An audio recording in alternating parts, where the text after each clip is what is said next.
Seeking Sister Wife. Busty McGee died. Season 2, episode 10. One wedding and a funeral. Yeah, we'll just get them out of the way. Poor Eldridges have had virtually no. Poor Eldridges. Well, have had no airtime this whole thing. So. But they are shown for at least a minute, so they still get paid per episode. That is true. That is true, unless they have some weird contract. Doubt it, but yeah, I'm. Anyway, they're just not interesting. Well, and you know, people online are like, "Oh, Jennifer, glad she stuck it to him." I don't know that there's something admirable about someone who goes out of their way to catfish people to get on TV. Like that's hardly some big like. I'm not interested in her. Sorry. She seems to be like putting out videos, and I don't know if she's in the tell-all. Anyway, Eldridge's. I just wrote gross. The whole thing was for attention. Okay. We saw the Winders. And they're like, this is my thing. This is it's not my one thing because the whole time they've been a mess. What's your one thing? My issue is they're courting or whatever this girl who doesn't want to tell anyone that she's interested in polygamy and isn't Mormon. And religion is very important to them. They are polygamists. They're polygamists because, I'm sorry, not Mormon, fundamentalist Mormon, which is different. It's like saying Baptist and Westboro Baptist. Oh God! But you see what I'm saying? Like. The one group doesn't want to be associated with the other. They're very different. I'm not saying who's Westboro Baptist, because that's not a great example, but they're just two very different. I worship a loving God. I worship Satan. Well, pretty much the difference there. Yeah, they're pretty awful. The Westboro. Anyway. I don't know why they're still with this girl. She's not of their religion. She doesn't believe the same way they do. They want more airtime than the other people. Okay, done with them. The Snowdens. And the McGees. Oh. If there are two paths in a woods.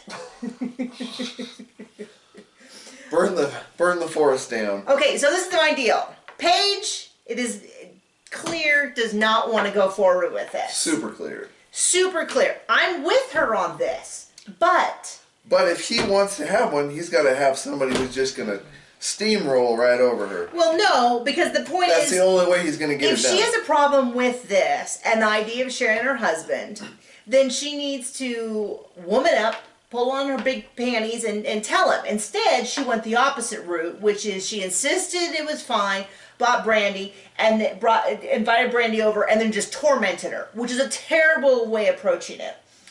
Just an awful way. Pretty fun to watch. No, I didn't think it was fun to watch. Maybe that's not the right. It was entertaining.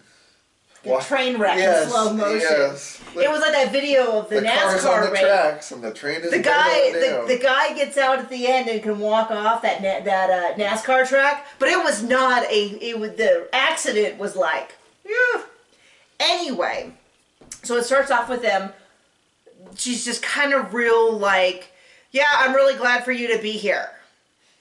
You know what I mean? We will fold the towels my way, or I will fix it. Yeah, well then basically... We'll do this my way, or I will fix it. Basically, she was like, just so you know, and you're going to do if you things don't my understand way. That. Well, and that was the thing, is they kept talking about how I let you in the house. The full statement was, if you think I'm so shallow that I invite you into my home and let you spend time with my kids, and I would just kick you out, that's dumb. And like the beginning, like, so you think I'm so shallow, and the end, that's dumb.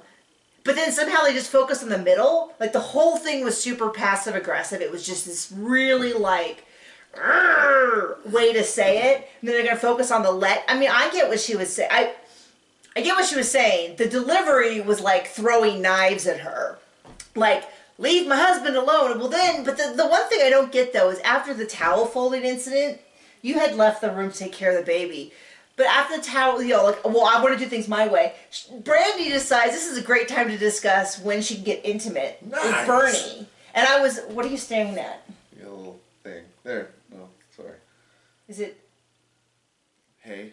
Oh, I have hay stuck to me? A little hay in your hair. Anyway, she decided it was a great time to discuss how intimate to get with Bernie. So if there was like This is like if Paige Perfect timing. If Paige is like a great white shark, Brandy's like, here's some chum, and it's like the waters are churning, and so I'm not at all surprised. I mean, put it in the fire. See if all it burns. I know is that I kind of feel like this is the equivalent of like a second date.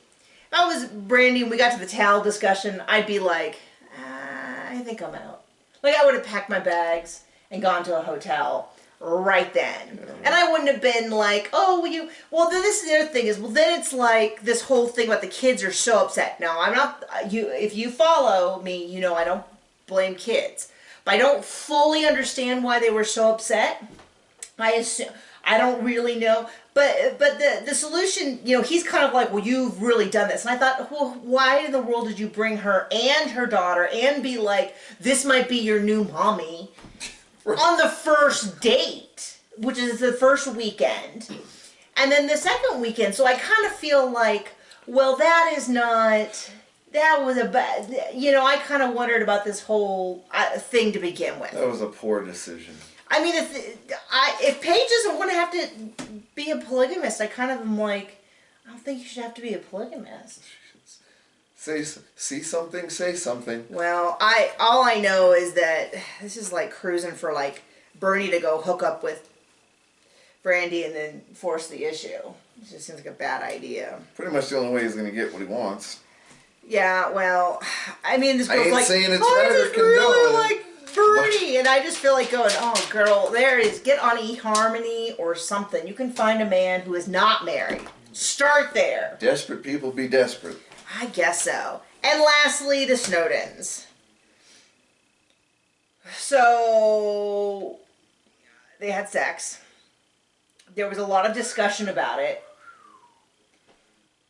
And so you had all this sexual tension. Well, we have sex. And I'm like, oh, gosh. Like, I have no problem with them having sex.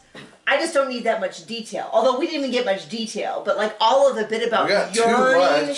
The yearning and the tension. And the, I heard release. You guys. And then the release. And then, well, I've been listening to you guys. And I'm just like, oh, gosh. Anyway. Needs to go see Cody's house planner. Right, exactly. Plan those rooms out better. Anyway, so there was that. And then he goes and asks. It sounds like we're finally gonna get a good old, Real Housewife style fight, which should be pretty next week. Which should be pretty exciting. The mom. I don't know. It was interesting that he made the comparison between the mom having an interracial marriage to him having a polygamous marriage. Were you there for that? I was there for that. I wouldn't say that they're necessarily comparable, but whatever. Because they're not. Well, but I kind of can see where he's going with that analogy. Well, because she was saying people are going to judge you. So if you go at it from just that point of view, I am still sticking with more of I just worry that my daughter can get the full support in the relationship when she has to share. And that you're not going to pork every little girl that comes along like you did the first one. Oh my gosh. TV. Well, yeah, well, she called, she's like, I don't want you, and he's like, oh, well, I didn't think this would come up. Yeah, imagine that. Can you imagine if you were on national TV and then you had sex with someone and then somebody mentioned it to you? I mean, can you imagine? You think in the privacy of your own reality TV show, you could at least have sex. Who you're giving the baloney pony to. Did you just make that up? Yeah. You've heard it before, haven't you? I made it up. Okay, baloney pony. Anyway, I look forward to next week because it is insane. Now, I am going to tell you, all 100 people who watch this, that we are going to recap a new show that I think you're going to like, called Double Shot at Love. I have not committed to this. You have too. It's on VH1, which makes it... So it's gotta be good. Which makes it... No, well, it does, because VH1 is who brought us Flavor of Love and Rock of Love. And I just really feel like this is going to be... It has all the stuff you loved about Temptation Island. You mean it's got Evan and Doormat? No, it's got doormats. It's got people talking about falling in love when they clearly don't fall in love. Crazy You will, I promise you, it will have crazy eyes. It will definitely have crazy Okay, eyes. maybe I'll give it a chance. It will have fighting. If it's anything like Flavor of Love, someone will poop on the stairs. That's awesome. No one knows who it was. Someone was walking up the stairs. Oh, somebody knows who it was. Pretty sure somebody knows who it was. Oh my gosh. So I thought they recorded these things. they did, but no one caught who went up the stairs. They had a close-up of it. They have Flavor of Love going, it's a dookie! Anyway, so watch it with us. Put a camera on the stairs, for heaven's sakes.